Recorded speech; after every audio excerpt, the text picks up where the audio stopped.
What is up, you guys? Welcome to another After Work Yappings. We're here to catch you up of all the previous seasons of Stranger Things because this is such an internet phenomenon, such a cultural milestone, marker, trope for any youngsters out there that we just have to deal with this. And the way we do this thing is basically using everything we know. Also the new information we have from season 5, research from all the YouTubers, but also we are using our own theories, working theories. Every time we do say our working theories, we will say this is my theory. There is heavy spoilers ahead and some assumptions made. We do incorporate the first shadow, the play, we call it the prequel.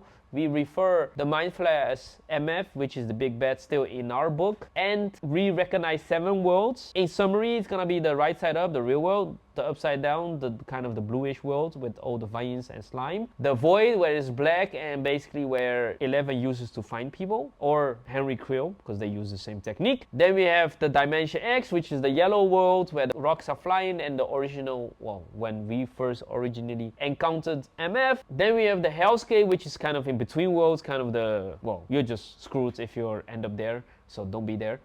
Unless someone's gonna save you like the MF, because in theory, MF saved Henry the first and the second time, from dragging him from the Hellscape to the Dimension X. Then we have the Redscape, kind of how Henry's keeping all his victims, because he just like it like that, collecting them like, you know, Legos and putting them within veins, feeding them like nice slime at the same time, so you have to keep them alive, right? Then we have Henry's Memory Lane, which is kind of the last world we get to know at season 5. But we are at Season 3. Season 3. There are more new characters because that's how Jonathan and Nancy got closer. They wanna expose Hawkins. They go to find this detective, the parents of Barb hired, which is Murphy, all the way to wherever he's living, and they basically come up with a theory to expose Hawkins, which they successfully also did in the end of season 2. This is where they also bonded together and basically they had the first sexy time. So yes, score for the nerds, good for you, Jonathan, because this guy will come back later as very useful asset. But this is where we first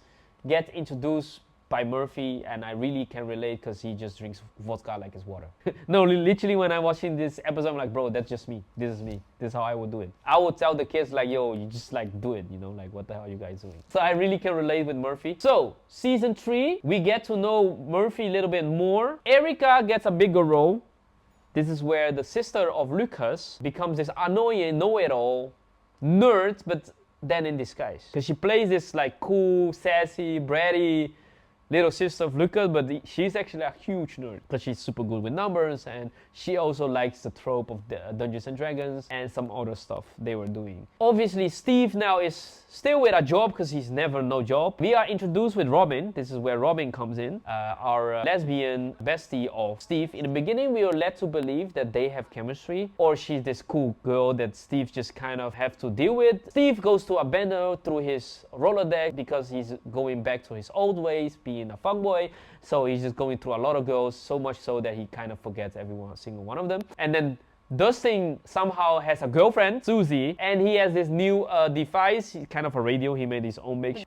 Well, it's funny in season 3 there are multiple moments they leave the kids alone, like feel left out. Also in season 4, but also in season 3, like Dustin was in the beginning, I think kind of feeling left out because everyone has a girlfriend, they don't believe he has a girlfriend, and obviously he has a girlfriend, but nobody believes him. He has his fights, and obviously she doesn't pick up.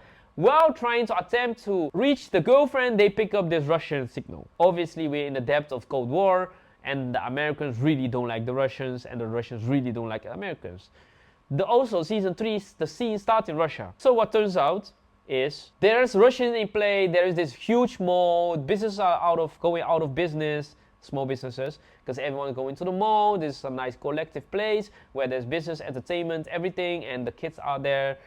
And I can imagine back then it has a very cultural emphasis. All the while, the Russians have been planting a secret base lab below this base, and they were also renting out some real estate, so they also have more labs or radiators, or they were making some electro points to have surges so they can again open the gate. Obviously, they didn't succeed themselves, so that's why I think they went to Hawkins, because that was the place where the tier is the weakest, because it was already opened, closed, open, closed. So it will make sense they want to do it there. Somehow there's this significance about Hawkins. We don't know why, but we can ask ChatGPT because that's kind of a question I didn't ask before. So in the world of Stranger Things, Hawkins ends up being a kind of focal point for all this supernatural chaos for a couple of reasons. In terms of fan theories and lore, a lot of people speculate that Hawkins was kind of chosen as this experimental site by the government, or just happened to be where Dr. Brenner and his team decided to set up the Hawkins lab. Once that lab was there and they started messing with the Upside Down, it turned Hawkins into a sort of paranormal hotspot.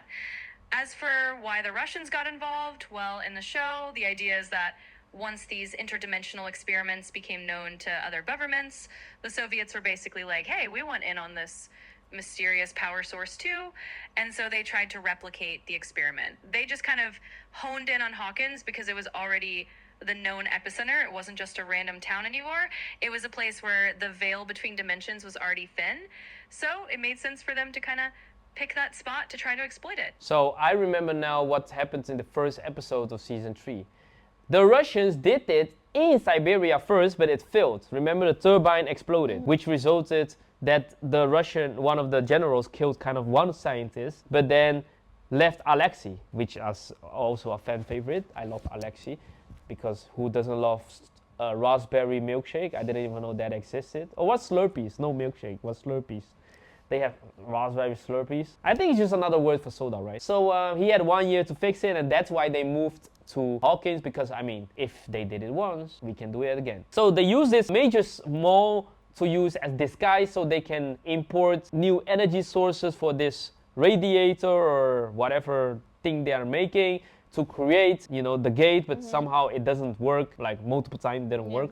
But also they were having radiators in different locations. In Hawkins, the mayor at that time, huge douchebag, let it happen. There were some cool moments where Hopper confronted this mayor, and there was this Terminator guy that actually basically tried to protect all the sites and kill off any people that are on the trail of the existence of these radiators and the Russian involvement. However, at the same time, Nancy and Jonathan are working at the Hawkins newspaper place. Well, no, Jonathan was working, Nancy was interning. I have to say it correctly. Obviously, because in the 80s she's a female, nobody takes her serious, so she just ended up just bringing coffee. She ended up being the coffee lady, and nobody believes her. None of her ideas are nice.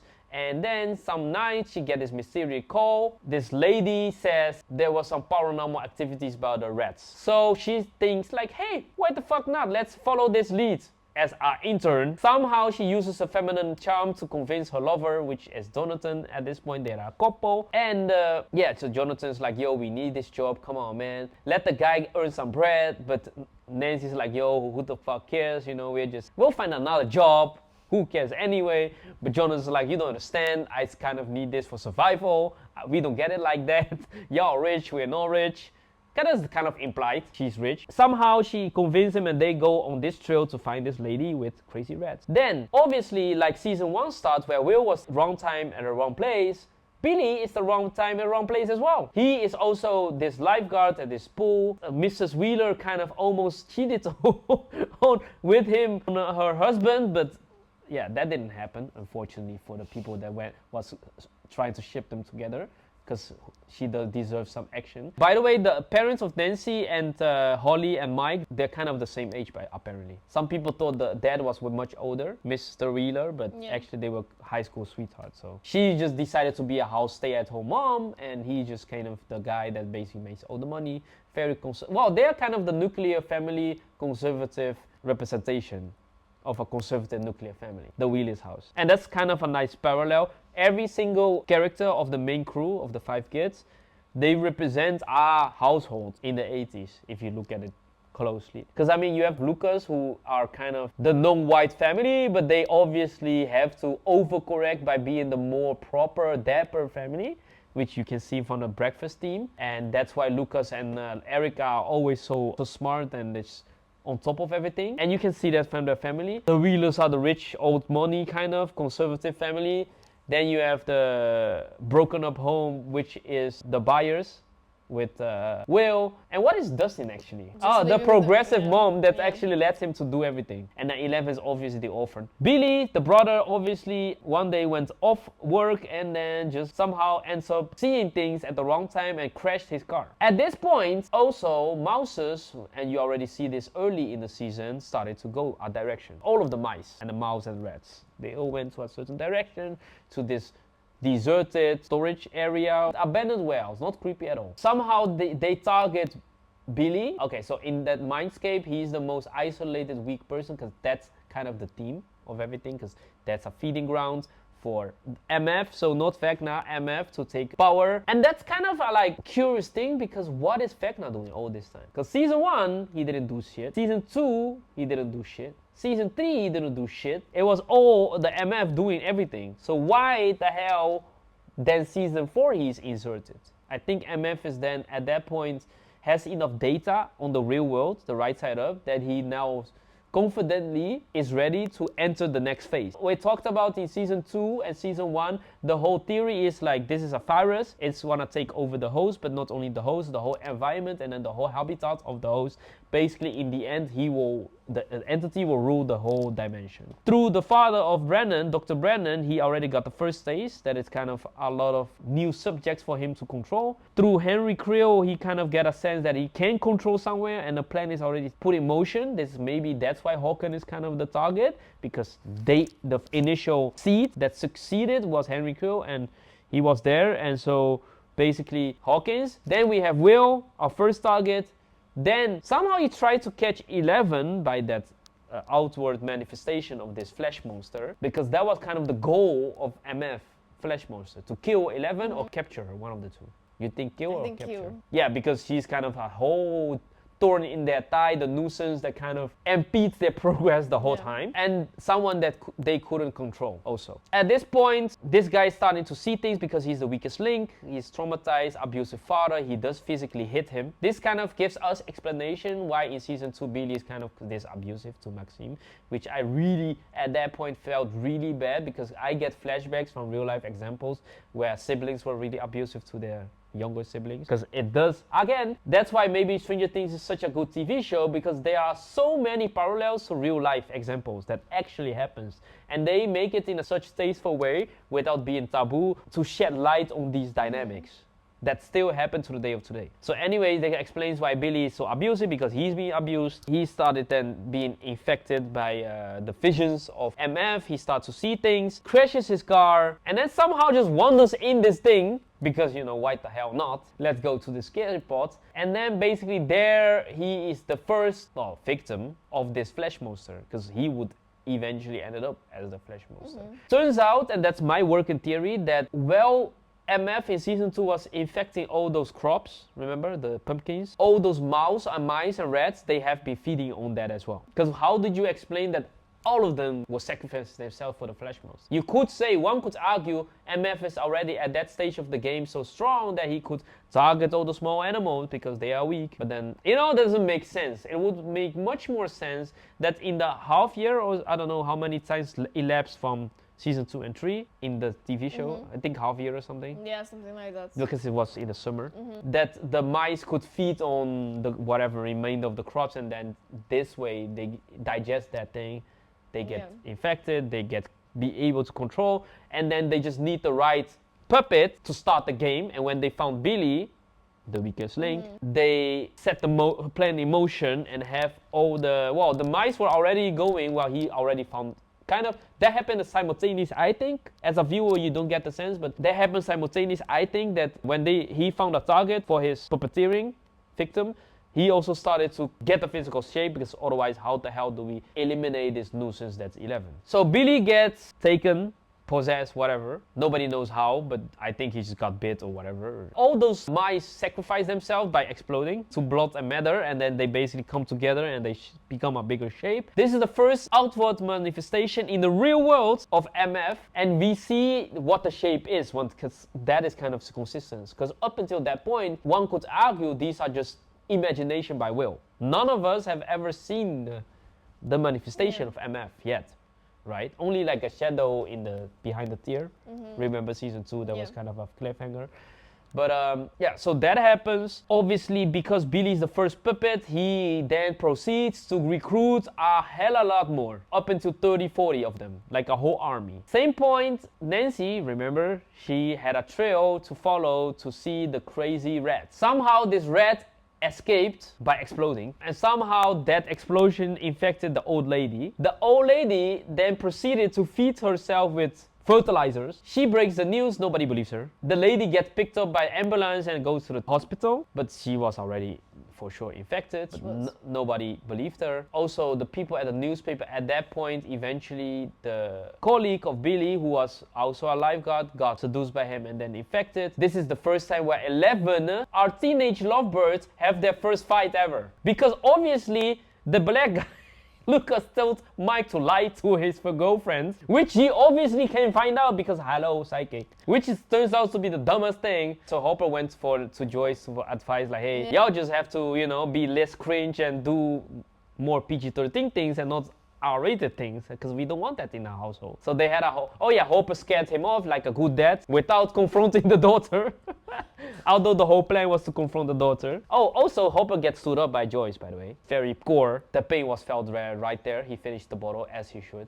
If I was him, I would definitely order the whole course, but that's just me. Oh yeah, so because of that, Maxine becomes the first girlfriend, female friend, good friend of Elle. They go shopping together, which is a very iconic scene and moment in time. Very trope, very feminine, very nice, very fun episodes for them. So they go to this mall because they were just to have fun. They see the boys also having fun, and there was no sick grandma. Somehow they end up home. They go back to Elle's place. They play some more games. Eventually they spin the bottle because just fun. If you have a psychic girlfriend to see and eat everyone else's minds, why the hell not? Invade privacy much, but who cares? That's how they basically on the trail of Billy. She sees him, leads him to the colleague, lifeguard, to the bathtub of the colleague, and then she goes in the water. That's the first time they get a bad idea. They get a bad thinking like, holy hell, what the hell is happening? They go on this trail to look for this girl, but then this girl is not there. They go to their house somehow, get in. These kids like to break in houses a lot. You'll see it multiple times. And that turns out to be their chief of editor of the newspaper. They see blood and a bottle, and then 11 tries to find the girl again, right? Pinpoint where the hell they are. Nancy, meanwhile, goes back to the newspaper, but then that guy was already taken over because, you know, the bandage. They don't believe her. So she proceeds to go to the hospital to find the lady. They try to catch Billy. They had suspicions.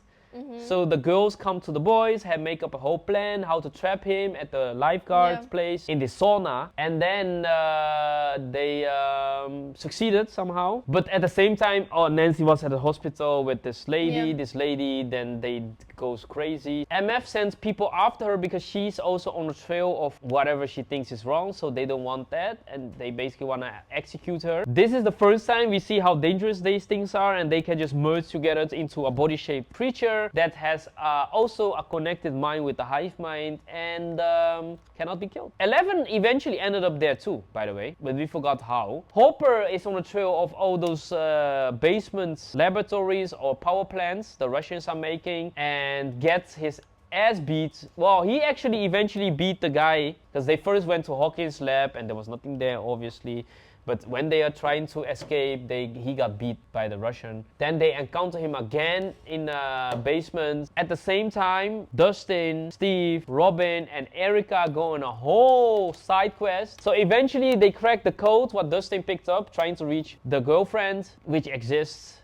And they found out there is this underground laboratory with everything there. They see they're trying to reopen the gate again, and then they get caught, obviously, because somehow they manage to infiltrate perfectly fine, but then getting out is always a problem, and then they get caught. Hit by the truth serum. So they obviously get caught, get tortured a little bit. They use the Russian truth serum on them because they are like, who sent you? Who sent you? They're like, yeah, nobody. They hallucinate. Steve ends up confessing his love for Robin. Robin told him the truth, like that's never gonna happen. These kids get caught, but somehow Dustin and Erica escape, and then eventually they got Hopper and Joyce to help to find them again. to rescue them. This is already all towards the end, because in the meanwhile they had Alexei, because in one of those houses, basements, they found this researcher, which by coincidence was Alexei, and they basically kidnap him. They go on a run to find Murphy because he speaks Russian, and somehow Hopper already knew that, and they find him trying to get information out of